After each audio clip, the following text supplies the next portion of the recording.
आपको बताते हुए खुशी हो रही कि लगभग 60 लाख से अधिक किसानों को सीधा डिजिटल तौर पर जोड़ने का काम किया जा रहा है। कब उस इलाके में मौसम खराब होगा, क्योंकि ये बिहार पहला राज्य है जिस बिहार में ऐसा कोई पंचायत नहीं है जहां हमारा मौसम केंद्र नहीं। हम बता सकते हैं कि किस पंचायत पे कब बारिश होने वाली, कब गर्मी होने वाला है, कब धूप होने वाला है। तो ये सारी व्यवस्था तमाम चीजों को स्थापित करने का काम किया। हमारे इतिहास में हम लोग कंकड़बाग को याद करते थे सर कि एशिया का सबसे बड़ा कॉलोनी कंकड़बाग हुआ करता था और हम शहरीकरण में थोड़ा पीछे छूटे। लेकिन आज मुझे कहते हुए खुशी हो रही कि देश के यशस्वी प्रधानमंत्री जी के मार्गदर्शन में, आदरणीय पूर्व मुख्यमंत्री नीतीश कुमार जी के मार्गदर्शन में हम लोगों ने 12 टाउनशिप, जो हमारा गौरवशाली इतिहास था, पटना के बगल में हम पाटलिपुत्रा सैटेलाइट टाउनशिप बनाने का काम कर रहे हैं। सोनपुर के बगल में हरिहरनाथपुर बनाने का काम कर रहे हैं। गया जी के बगल में मगध के नाम पर टाउनशिप बनाने का काम कर रहे हैं और दरभंगा के बगल में मिथिला के नाम पर, सहरसा में कोसी के नाम पर और पूर्णिया में मां पूरन देवी के नाम पर और मुंगेर में अंग के नाम पर और सीतामढ़ी में मां सीता के नाम पर सीतापुरम बनाने का काम कर रहे हैं। भागलपुर में विक्रमशिला के नाम पर, रोहतास में टेहरी के नाम पर और उसी तरह छपरा में सारण के नाम पर नया टाउनशिप बनाने का काम करे। हम लोगों ने एमओयू साइन किया है साथी, हुडको के माध्यम से लगभग 1 लाख करोड़ का इंफ्रास्ट्रक्चर सरकार तय करेगी और पूरी तरह कॉलोनी बनाकर, जिस तरह आप देखते हैं दिल्ली के बगल में गुड़गांव है, दिल्ली के बगल में नोएडा है, चंडीगढ़ है, बेंगलोर है, उस तरह उसमें सारी चीजों की कल्पना की जाएगी।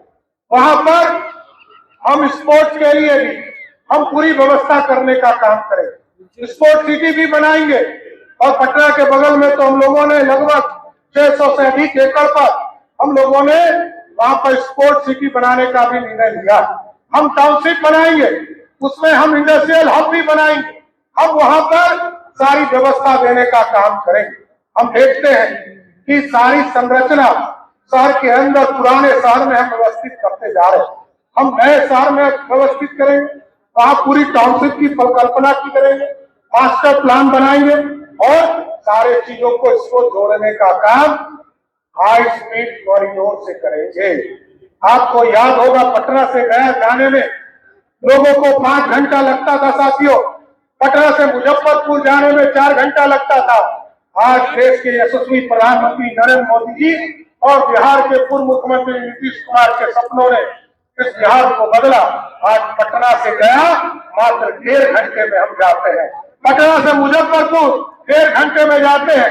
इसको और आगे बढ़ाने के लिए प्रधानमंत्री जी ने कहा कि हाई स्पीड ट्रेन चलाओ, रैपिड रेल चलाओ और इस पूरी व्यवस्था को खड़ा करो, इसके साथ मेट्रो, रोड सबको जोड़ो और पटना से गया जो 1.5 घंटा में हम जाते हैं, अगले 5 वर्षों में ऐसी व्यवस्था करो इसको 40 मिनट 30 मिनट में हम पहुंचने का काम कर सके साथी। इसलिए ये बदलते हुए बिहार का सपना आगे बढ़ाना है। 14 करोड़ की आबादी है, पहले एक एयरपोर्ट पटना था, बाद में गया जी हुआ, फिर प्रधानमंत्री जी ने दरभंगा में नया एयरपोर्ट का उद्घाटन किया, उसके बाद पूर्णिया में उद्घाटन किया। अभी 14 करोड़ में मात्र 4 एयरपोर्ट है सर, लेकिन हम लोगों ने तय किया इसके साथ साथ और 6 एयरपोर्ट हम लोग बनाए, चाहे वो अजगैबीनाथ सुल्तानगंज हो, चाहे वो सोनपुर में हो, हरिहरनाथ के बगल में, यहाँ पर 2 अंतर्राष्ट्रीय एयरपोर्ट बनाने का काम किया जाए।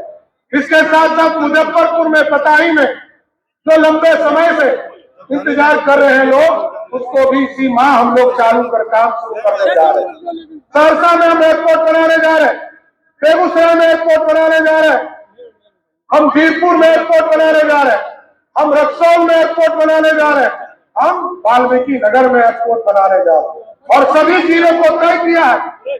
या तो कहीं पर एयर स्ट्रिप बनाने का काम सभी जिले में किए जाएंगे, चाहे वो एयर स्ट्रिप होगा, चाहे वो हेलीपैड के लिए परमानेंट व्यवस्था की जाएगी कि रात में भी यदि कोई इमरजेंसी पड़ जाए तो वहां हमारा प्लेन, हमारे लोगों का प्लेन या हेलीकॉप्टर उतरने की व्यवस्था हो सके।